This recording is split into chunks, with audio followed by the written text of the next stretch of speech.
wave of fear swept all across the state of Washington Hawkins was last seen Monday evening when someone was abducting young women. It's hard to say whether there's any foul play or not.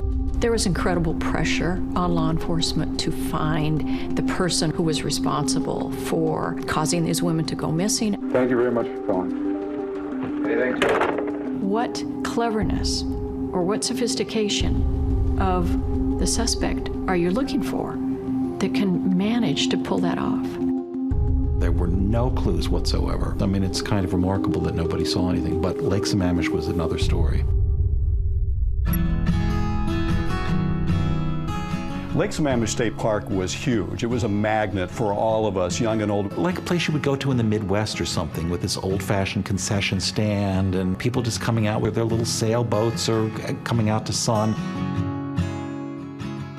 July 14th, 1974, the place was absolutely packed. There were 40,000 people there. I saw him that morning. He came over. We weren't getting along real well, so I was surprised that he came in and wanted to know what I was going to do that day. I said I was going to go to a park and lay in the sun. Molly was in Utah, and he asked me which park, and I think he was just wanting to know if you're going to Lake Sammamish, then he wouldn't be going that way. He'd go to another park. A number of people that day at Lake Sammamish were taking photos and shooting film. Well, little did they know the police would want to review this footage.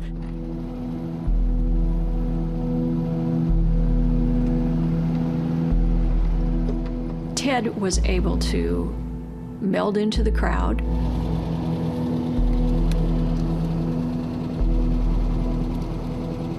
He was wearing casual beach-type clothing. He was able to strike up conversations with people. He was able to convince Denise Naslund and Janice Ott to help him with the ruse that he had a sailboat, that he had his arm in a fake sling.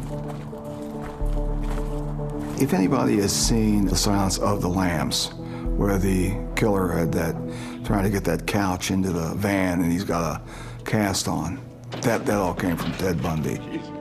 Can I help you with that? Would you? Sure. Bundy was a real schemer. Remember that these abductions were benign on the face of them. They were always Bundy approaching the women in a state of presumed need or weakness. Can you help me carry my books? My arm's in a sling. Can you help me load my sailboat onto my car? There were 3 women that saw Janice Ott roll her bicycle up to the beach and lay it down. And she had on a yellow bikini, and then they observed this man walk up to her. And they heard her get up and say, "Hi, I'm Jan." And he said, "I'm Ted." He gave his real name. She was last seen headed toward the parking lot, pushing her bike with him walking next to her. And then she's never seen again. We did have about 5 or 6 other women come forward that said that they had been approached by the guy with his arm in a sling. And they looked just like Janice Ott and Denise Naslund. First, Janice went missing, and that was earlier in the morning. She disappeared. And then later, he came back to the park. McCartney and Wings, Junior's Farm, KJR, Seattle, and Kevin O'Brien at 4:09. It was a Sunday afternoon, and my buddy and I, we noticed off to the side this guy just a few feet from us standing in front of the women's bathroom, and he was dressed in nice casual clothes. But the oddest thing about it is he had a cast on his arm. It's 4:17 KJR, Seattle, and you're Being a couple of smart aleck teenagers, we were thinking maybe razzing the guy a little bit, but it turned out it was our turn to get ice cream. So we, lost track of the guy, didn't think anything more about it. And that's when Denise Naslund was abducted. Those abductions were very brazen, and in front of literally thousands of witnesses, but the witnesses did not know what they were seeing.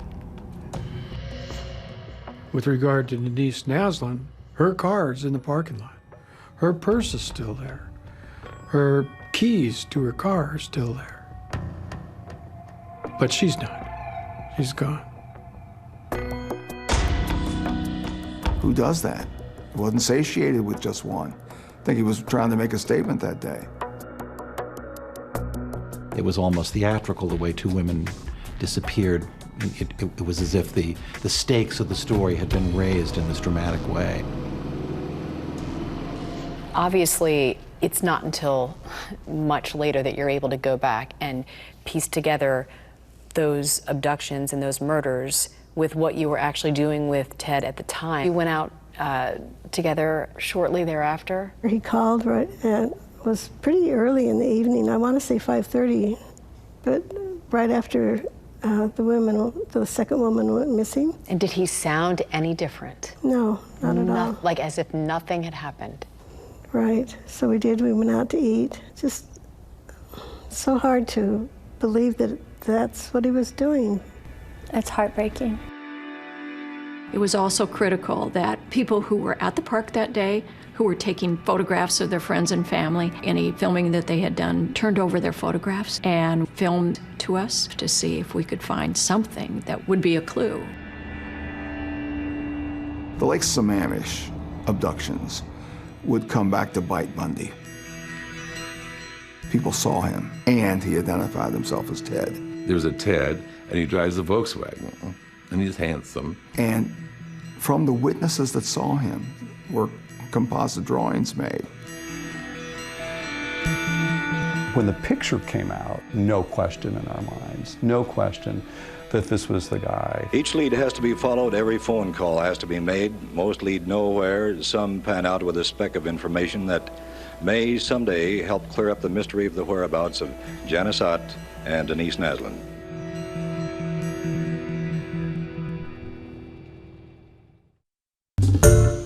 Hi everyone, George Stephanopoulos here. Thanks for checking out the ABC News YouTube channel. If you'd like to get more videos, show highlights, and watch live event coverage, click on the right over here to subscribe to our channel, and don't forget to download the ABC News app for breaking news alerts. Thanks for watching.